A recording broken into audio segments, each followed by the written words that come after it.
पार्श्व कहते हैं आसपास को, पड़ोस को। हमारे गोरखपुर को जो पड़ोस मिला है वो दुर्लभ है, बड़े बड़े शहरों को वो प्राप्त नहीं है। जैसे इसके पूरब में कुशीनगर है, विश्व प्रसिद्ध कुशीनगर, भगवान बुद्ध की निर्वाण स्थली।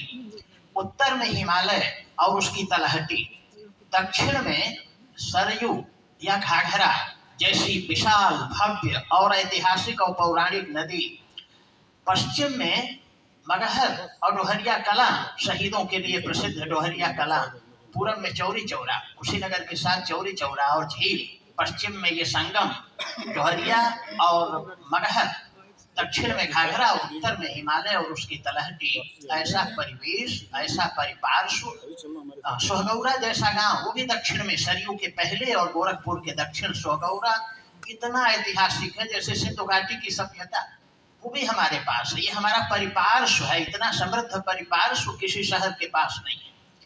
मित्रों, ये भूगोल है। मैं जल्दी जल्दी में यात्रा कर रहा हूँ, इसलिए कुछ छोड़ रहा हूँ, वरना फिर हाथ से माइक ले लिया जाएगा।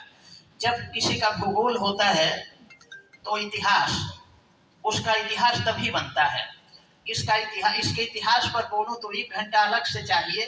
कृपा करके शहरनामा के पन्ने पलटिएगा और उसमें प्रोफेसर ईश्वर शरण विश्वकर्मा का इसके ऐतिहासिकता पर लिखा हुआ लेख पढ़िएगा तो 3500 वर्ष का, बड़े बड़े शहर ढूंढ हैं उनका इतिहास कितना प्राचीन है।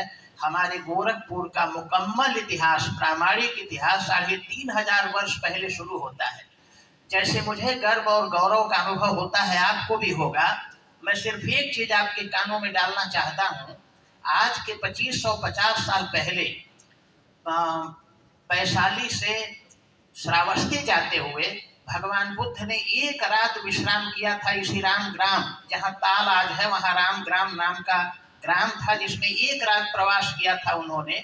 और उस समय का बहुत बड़ा झगड़ा, बड़ी जटिल समस्या थी इसी रोहिणी जल विवाद की। तब रोहिणी को मित्रों रोहिणी नहीं कहते थे, रोवर कहते थे। रोवर पौराणिक शब्द है, बड़ी प्राचीन नदी है ये। तो रोवर का जो जल विवाद था, उस जल विवाद की पंचायत करके एक रात में उस समस्या का, विकट समस्या का समाधान देकर भगवान बुद्ध ने श्रावस्ती के लिए प्रस्थान किया था।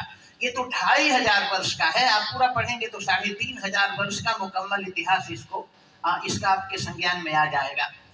हम इसको अगर शिक्षा की दृष्टि से देखें तो इतना गर्व होता है। पहले एक विश्वविद्यालय था 1950 में, आज 4 हमारे विश्वविद्यालय हैं।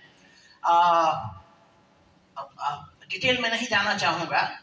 चिकित्सा की दृष्टि से विचार करिए, एक रंग चिकित्सा का है, इतना गाढ़ा रंग आसपास के किसी शहर में देखिए, बड़े बड़े शहरों को ही नसीब होगा शायद, और वो भी शायद नसीब न हो। एक विश्वविद्यालय हमारा गोरखपुर जो सब प्रकार का है, कला का, विज्ञान का, कृषि का, सब कुछ, लेकिन दो एक तकनीकी है। और 2 विश्वविद्यालय हमारे हैं जो चिकित्सा के विश्वविद्यालय हैं, महायोगी गोरखनाथ और आयुष विश्वविद्यालय अपने आप में। हमारे पास मेडिकल कॉलेज भी है, हमारे पास एम्स भी है, हमारे पास फातिमा जैसा अस्पताल है जहाँ से हृदय का रोगी एम्स से वहाँ ट्रांसफर किया जाता है, इतना समृद्ध। तो ऐसे ये चिकित्सा का हमारा परिदृश्य है। शिक्षा में निवेदन कर चुका हूँ। उद्योग में देखिए, मैंने बहुत शहर देखे हैं, कभी कलकत्ता का चटकल, कभी कानपुर नगरी, कभी गाजियाबाद, ये बड़े नामी थे। बम्बई, रेलिया न बैरी, जहाजिया न बैरी, पिया पैसवा बैरी ना, ये सब लोग गीत जो लिखे गए थे वो हमारे लोग भाग भाग के जाते थे। सिंगापुर, रंगून से लेके कहाँ, दुबई, कलकत्ता चले जाते थे। आज हमारा शहर, हमारे पास एक लोको शेड था पहले रेलवे का, हमारे पास फर्टिलाइजर, जनता फर्टिलाइजर है, हमारे पास गीडा है जिसमें हजारों फैक्ट्रियां काम कर रही हैं। तो उद्योग की दृष्टि से हमारा शहर एक अनोखा रंग रखता है। ऐसे धर्म की दृष्टि से देखें तो हजारी प्रसाद जी को स्मरण करते हुए मित्रों, मैं आपके सामने परोसना चाहता हूं उनके विचार। उन्होंने कभी मस्ती के आलम में कहा था कि हमारे देश में भगवान बुद्ध और शंकराचार्य जैसे महान व्यक्तित्व के बाद अगर सबसे बड़ी शख्सियत किसी की हुई है तो निश्चय ही वो गुरु गोरक्षनाथ हैं।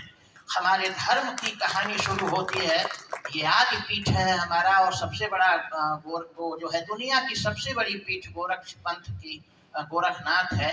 तो 9वीं शताब्दी में कहने को तो बहुत कुछ कहा जाता है, लेकिन मान्यता प्राप्त है 9वीं शताब्दी में वो आए थे। और गिन लीजिए 9वीं शताब्दी कब पड़ती है, और तब से ये हमारा गोरखपुर उनके नाते गोरखपुर के रूप में जाना जाता है। नाम तो बहुत बदले, लेकिन वो मिट गए पानी की धार की तरह, लेकिन गोरखपुर नाम इसका रह गया और वो गोरखनाथ के नाते हुआ। ऐसा प्रेस आप गर्व करते होंगे मेरी तरह, आप सभी जानते हैं, सभी सुबुद्ध लोग यहाँ बैठे हैं, गीता प्रेस दुनिया का सबसे बड़ा प्रेस है। धर्म की दृष्टि से उतनी किताब छापने वाला, उतना धर्म का प्रचार करने वाला दूसरा कोई संस्थान भारतवर्ष में नहीं है। ये हमारा गीता प्रेस है। तपस्थली